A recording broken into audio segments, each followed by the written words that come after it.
اقتصادی، صنعتی و کشاورزی و آزمون‌های اجتماعی جمهوریوی راهنمای جامعه خانه امید وطنی تاجیکان محبوب دنیا. ما تاجیکستانی آزاد و صاحب اختیار.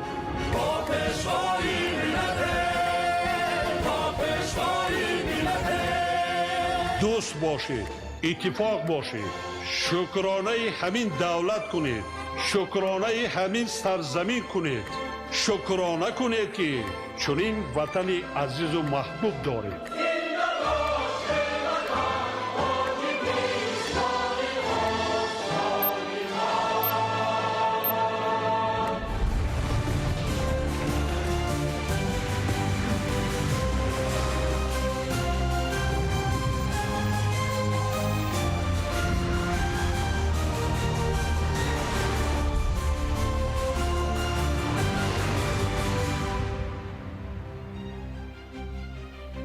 ассалому алайкум бинандагони гиромӣ. нашри муфассали барномаи иттилоотии ахборро мустақиман аз телевизиони тоҷикистон манзуратон мегардонем. имрӯз дар барнома душанбе муҳити муаттару гулпушт, таҷассумгари зебоӣ, тозагӣ ва вусъати созандагӣ. тамошои манзараи дилфиреб, ҳаловатбахшу рӯҳфизост. вусъати корҳои ободонӣ дар гӯшаву канори кишвар, бозгӯи талошҳои пайваста барои таъмини зиндагии шоистаи мардум. истифодаи мақсадноки нерӯи барқ, талаботи замон ва кафолати рушди устувори иқтисодиву иҷтимоӣ.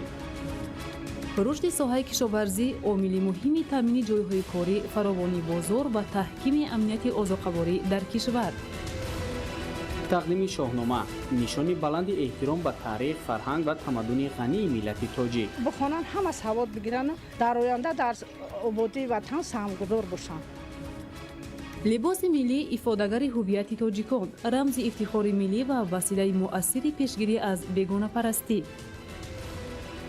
шарҳи ин ва дигар хабарҳо дар нашри муфассали барномаи иттилоотии ахбор.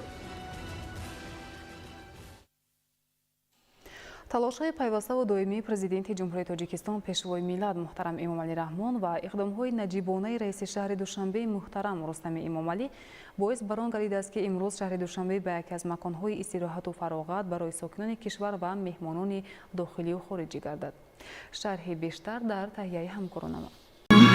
тоҷикистон сарзамини ташаббусҳои корзори нангу номуси пешрафту тараққиёт ва фатҳу нусрати миллати тоҷик, миллати фарҳангӣ, ҳимояи мардумон ва суботоварӣ, муҳимтарин имконот дар 4 фасли сол барои иқтисодӣ, сайру санъати ва кишоварзӣ ва آزمون‌های جمهوریوی راهنمای جامعه آینده خانه امید وطنی تاجیکان محبوب دنیا. ما تاجیکستانی آزاد و صاحب اختیار.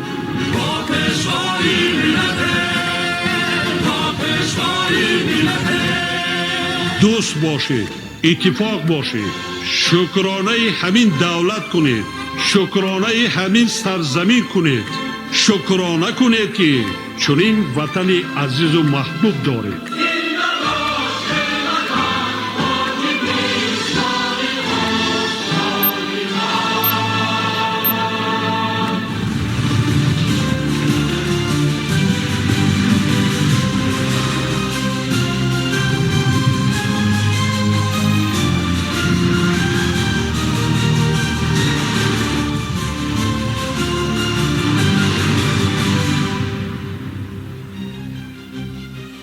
Добрый вечер, уважаемые телезрители. В прямом эфире информационная программа «Новости».